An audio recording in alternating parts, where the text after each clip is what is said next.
பல வருஷமாக பல முயற்சிகள் நடந்துச்சு. ஒவ்வொரு வருஷம் ஒவ்வொரு ஆட்சியிலும் நடந்தது. ஆனால் இதுவரை இங்கே எந்த ஆட்சி காலத்திலும் அது நிறைவேற்றப்படவில்லை. ஒரு கடந்த ஒரு வாரமாக இது சம்மந்தமான ஆய்வுக் கூட்டங்கள் நடந்தது. அது வந்து 18% 20% வரைக்கும் வந்து இப்போ டெபாசிட்ஸ் இருக்கும். அதாவது நீர்பிடிப்பு நீர்பிடிப்பு பகுதிகளில் டெபாசிட்ஸ் இருக்குன்னு சொல்லி ஒரு ஒரு கால்குலேஷன்ஸ் சொல்லியிருக்கு.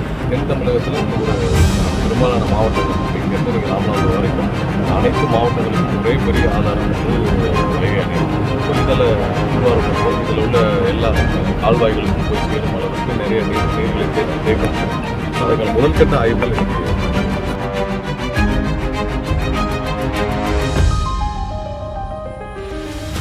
அனைவருக்கும் வணக்கம்.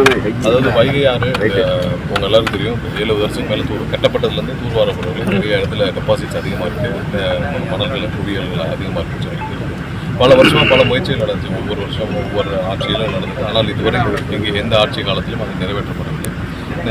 ஒரு கடந்த ஒரு வாரமாக இது சம்மந்தமான ஆய்வுக் கூட்டங்கள் நடந்தது. அது வந்து 18% 20% வரைக்கும் வந்து இப்போ டெபாசிட்ஸ் இருக்கும். அதாவது நீர்பிடிப்பு பகுதிகளில் டெபாசிட்ஸ் இருக்குன்னு சொல்லி ஒரு ஒரு கால்குலேஷன்ஸை சொல்லியிருக்கோம்.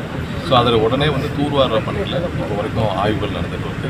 ஸோ ஆல்ரெடி வந்து இதற்கான மத்திய அரசுடைய ஒன்றிய அரசுடைய ஒப்புதலை கேட்டு 2 நாட்களுக்கு முன்னாடியே வந்து நம்ம தமிழக அரசு சார்பாக அதுக்கான அனைத்து கடிதமும் அனுப்பப்பட்டது. என்விரான்மெண்டல் கிளியரன்ஸுக்கும் 2 நாட்களுக்கு முன்னாடியே கடிதங்கள் கொடுக்கப்பட்டுருச்சு. இதில் ஏற்கனவே போட்ட ஆர்டர் வந்து பெண்டிங் இருக்குது. அதாவது 2 வருஷம் முன்னாடி போட்ட ஆர்டரும் அப்படியே இருக்குது. ஸோ அதனால் புதிதாக ஆர்டர் போடுறதுக்கான வேலைகள் பண்ணிட்டு நடந்தது. முழுசமாக ஆய்வு பண்ணிவிட்டு இது எத்தனை வருஷம் நடத்தணும்னு எத்தனை வருஷம் இது மொத்தமாக நம்ம வந்து தூர்வார பணிகள் எத்தனை வருஷம் நடக்குதுன்னு சொல்லி பார்த்துருக்கோம். இப்போ இதுவரை வந்து பார்த்தீங்கன்னா விவசாயிகளுக்கு மட்டும் மண்டல் மண் அவங்களுக்கு தேவையான மணல் எல்லாருக்கும் அப்ரூவல். ஸோ அதுபடி எடுத்துகிட்டாங்க. பட் அது போதுமானதாக இல்லை. ஏன்னா நம்ம வந்து இப்போ இருக்கிற ஆய்வு பணி நடந்தாலே வந்து 9 வருஷம் ஆகும்னு சொல்கிறாங்க. 3 ஃபேஸாக இதை பண்ணணும்.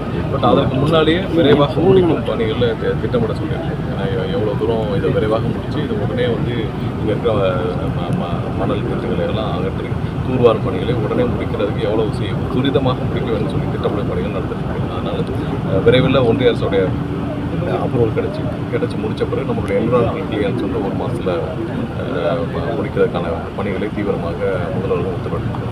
ஏன்னா நீர்பிடிப்பு பகுதிகளில் 18% 20% வந்து இல்லாத போது அதிகமான நீர்களை தேக்க முடியாது. 20% நீர்களை இப்போ இருக்கிற இதில் வந்து தேக்க முடியாத சூழ்நிலை இருக்குது. ஸோ அதை நிவர்த்தி செய்யும் விதமாக 70 ஆண்டுகளாக இதுவரை ஒரு டேமில் வந்து தூர்வாரும் பணிகளே நடைபெறவில்லை என்பது பெரிய ஆச்சரியம். ஸோ அதனால் இது தென் தமிழகத்தில் ஒரு பெரும்பாலான மாவட்டங்கள் இங்கேருந்து நீங்கள் ராமநாதபுரம் வரைக்கும் அனைத்து மாவட்டங்களுக்கும் ஒரே பெரிய ஆதாரம் வந்து வைகை அணை. ஸோ இதில் தூர்வாரும் பணிகள் இதில் உள்ள எல்லா கால்வாய்களுக்கும் போய் சேரும் அளவுக்கு நிறைய நீர்களை தேக்க முடியும். ஸோ அதுக்கான முதல்கட்ட ஆய்வுகள் இன்றைக்கி ஸோ அடுத்தடுத்து எல்லா அப்ரூவல் வந்த பிறகு உடனடியாக விரைவில் ஒரு 2 மாதங்களுக்குள்ளாவது தூர்வாரும் பணிகளை உடனே துவக்க வேண்டும். ஸோ அந்த மழை காலங்களில் எப்படி துவக்கணும்? ஏன்னா மழை காலங்கள் வச்சா நீர்பிடிப்பில் இருக்கும். ஸோ அதில் ஒரு சில ஏரியாக்கள் எப்படி பண்ண முடியும்? ஏன்னா நிறைய கிராமங்கள் இருக்குது.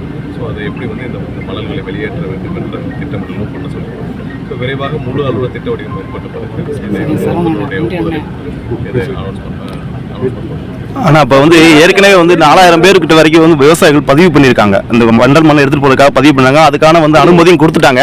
இந்த அண்டல் மண்ணை எடுக்கிறது என்னன்னா, போன வருஷம் வந்து எடுக்கிறப்ப வந்து பொதுமக்கள் வந்து விவசாயிகள் அல்லாமல் அதை வந்து தனியாருக்கு அல்றதாக வந்து குற்றச்சாட்டு பொதுமக்கள் சொல்லியிருந்தாங்க.